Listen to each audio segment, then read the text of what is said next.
I was at the airport, stuck in that gray limbo of Terminal C when the board flipped from 90-minute delay to canceled. The collective groan was almost physical. People slumped. A man nearby slammed his laptop shut. A woman started arguing loudly with the gate agent, who looked like she was holding back tears herself. The man next to me, who hadn't said a word for an hour, just stared at the board. He let out this incredibly heavy sigh, turned to me and said, almost like a confession, "I swear, nothing in my life is under control anymore." He looked exhausted, not just travel tired, but fundamentally worn out. And as I watched him, watching the board, watching the angry passenger, watching the storm on the tiny TV, I realized he was absolutely right about the plane, the weather, and the airline. But he was completely disastrously wrong about everything else. He was looking for control in all the wrong places, and it was crushing him. That is just, it's the perfect setup for what might be the single most radical and I think enduring idea from ancient philosophy. And that's Stoicism. Stoicism, exactly. Specifically, this one core idea, the dichotomy of control. So for this deep dive, we're going to treat it as a blueprint, really, a radical blueprint for managing your energy. I love that, an energy management system. Right, because when the world feels chaotic, when you feel that exhaustion that man at the airport felt, this ancient system tells you exactly where to place your focus to build, a deep and lasting resilience. And his core problem wasn't the flight cancellation itself. It was that he was trying to control something he couldn't influence, and it was just draining his entire mental battery. Precisely. We should probably start with Epictetus, the Roman Stoic teacher. He gives us the essential premise right away. He says some things in the world are up to us, and others are not. Simple as that. And that simple distinction is everything. So let's define the terms. What's in that first category? What is actually truly up to us? Okay, so that's your internal world, your psychological core. The Stoics defined it as your psychological faculties. So your judgment, your motivation, your desires, your aversions. Basically everything that is, as they say, our own doing, the inner machinery of your mind. Exactly. That's the stuff you have sovereign control over. And the not up to us list, the external world. Oh, that list is, it's vast. And frankly, pretty unforgiving.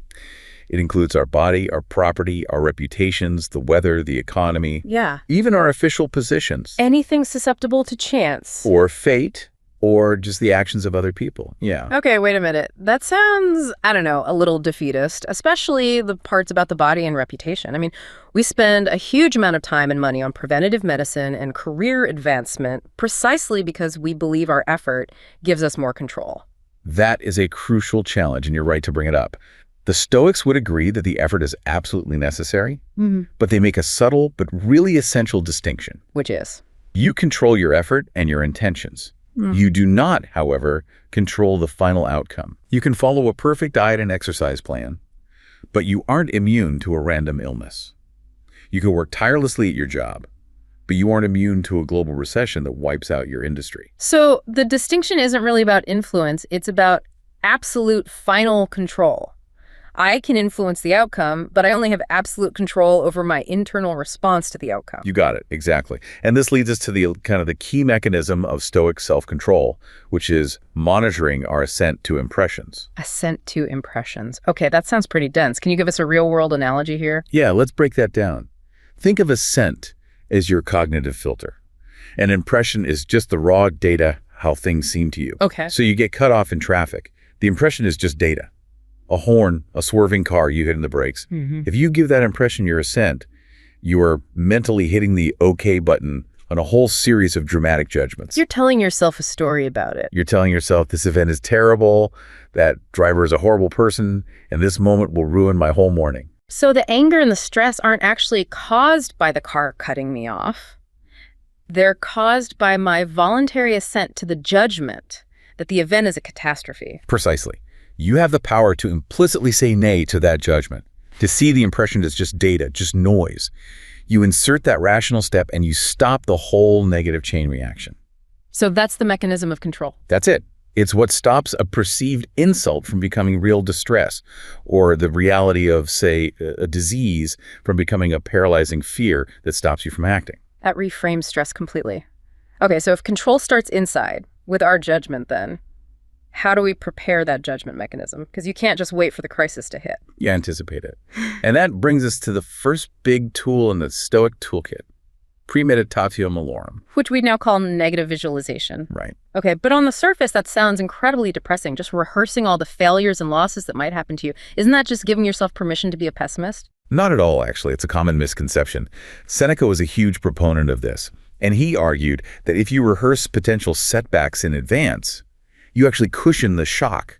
It's psychological prophylaxis. It inoculates you. So the pessimist thinks the worst will happen, but the Stoic is just preparing for the possibility that it might happen so they can respond better. Exactly. And this isn't just, some theory about Romans and tunics.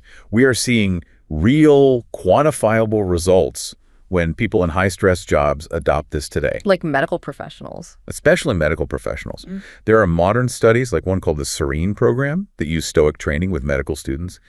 And the students who practice this negative visualization, they found it drastically improved their emotional and their practical preparedness. How so? Well, the exercise had them generate actual contingency plans for specific career setbacks.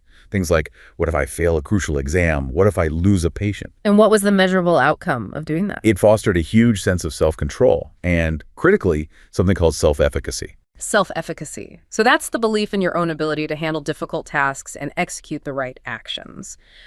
Why is that specific outcome so important for resilience? Because it's about action and planning. If you only practice a kind of mindfulness that just roots your attention in the present moment, you get very good at handling the now. But you do less to nurture your ability to plan for future trouble. Right. Negative visualization forces you to look ahead, see the worst, and then design an internal strategy, a contingency plan for your own brain.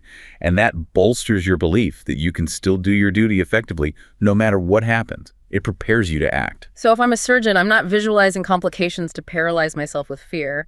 I'm visualizing them so I have pre-decided my actions, protecting my own self-efficacy when chaos actually hits. Precisely. And that leads us back to emotions. Yeah. We have to address this idea that Stoicism wants you to be a cold, unfeeling robot. Yeah, the classic stereotype. The goal isn't to suppress your emotions, is it?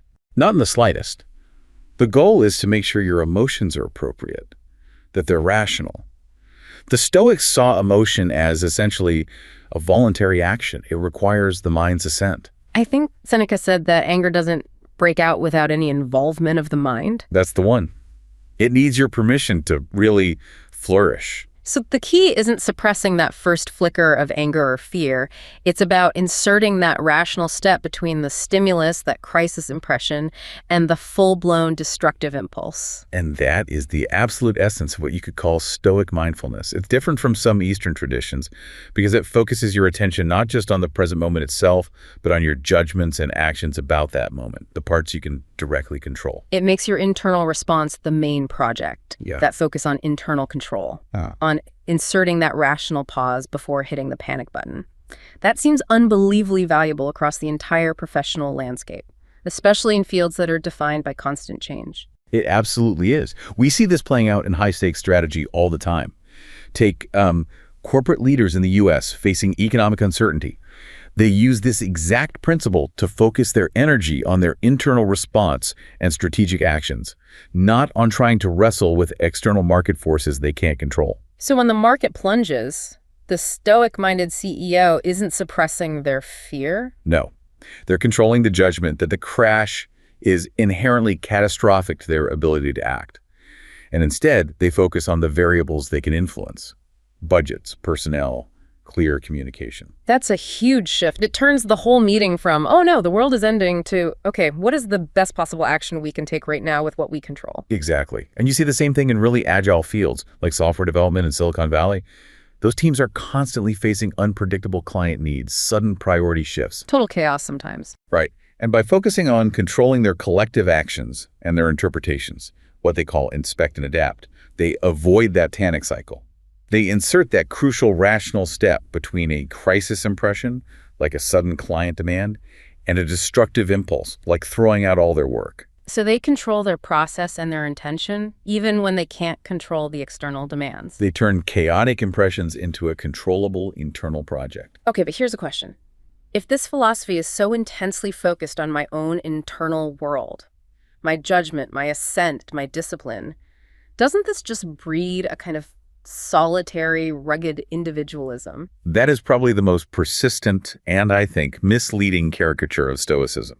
It completely ignores the profound social dimension of the philosophy. The idea that we're all connected. Yes, while the dichotomy of control is intensely personal, the Stoics were very clear that we are inherently social beings. We have that extreme example, of course, Admiral James Stockdale. He survived 7.5 years as a POW in the Hanoi Hilton. An incredible story. And he famously credited his survival to internalizing Epictetus's handbook. I mean, that's the ultimate example of inner mastery during total isolation and deprivation. It's the ultimate testament to the idea that inner freedom can survive outward bondage. But, and this is key, that inner strength was often used in service of his fellow prisoners. In service of his duty as the senior officer, he controlled his moral duty and his intentions even when his body was being tortured. So the point isn't just personal survival, it's about operating within a framework of duty and community. Absolutely. Marcus Aurelius helps us broaden this. He reminds us that we are woven together by a common bond. We're like several members of the body in individual organisms. Our shared reason connects us. We are meant for cooperation. So how does that social connection piece translate back to, say, the medical field we talked about earlier? The medical student research has a brilliant answer for that. The Stoic reflection didn't lead to emotional detachment, a classic misconception again. Right. Instead, it fostered a kind of empathic bravery. Empathic bravery, I like that. Because the students felt prepared for the emotional outcomes of failure and loss, because they'd already rehearsed those bad scenarios, they were more willing, even eager, to engage in deep, effective empathy with their patients. They knew they could handle the emotional cost of that connection. They were prepared for the loss, so they were free to lean into the service. Exactly. And this translates directly into what the Stoics call the art of living. The goal is simply to do the very best that we possibly can. The profound psychological reward comes from knowing that, like the good doctor during the COVID pandemic, they control their actions, their intentions, their moral duty, even if the final outcome, like a patient's survival, was ultimately outside of their control. That brings us full circle. The peace that man at the airport was looking for, it isn't found in getting the perfect outcome. It's found in perfecting your effort and controlling your intention. Whether we call it premeditatio malorum or the modern term fear setting, the effect of these Stoic practices is clear. They minimize distress. They manage anxiety by forcing us to focus only on what we can control right now. And that pathway to inner mastery, that intense self-focus, it requires one final crucial thought for us today. Epictetus found inward freedom while he was literally enslaved, because outward freedom was denied to him. That was the only boundary he could draw. Right. But for a healthy modern application of Stoicism, we can't allow it to become a retreat from systemic problems. We have to recognize that the boundary of what's within our control, it can, and often it must, be moved. So if you're in a system that's fundamentally unjust or harmful, Your personal virtue, your personal effort, it has to translate into action to change that system. so the goal is to use the energy you free up by controlling your internal world, to go out and tackle the external problems you previously felt powerless against. Yes. The ultimate lesson is that what we find we cannot accept, we have to actively work to change. And that, I think, elevates the pursuit of personal virtue into necessary social action. It ensures Stoicism remains a philosophy not just of endurance, but of progress for all of us.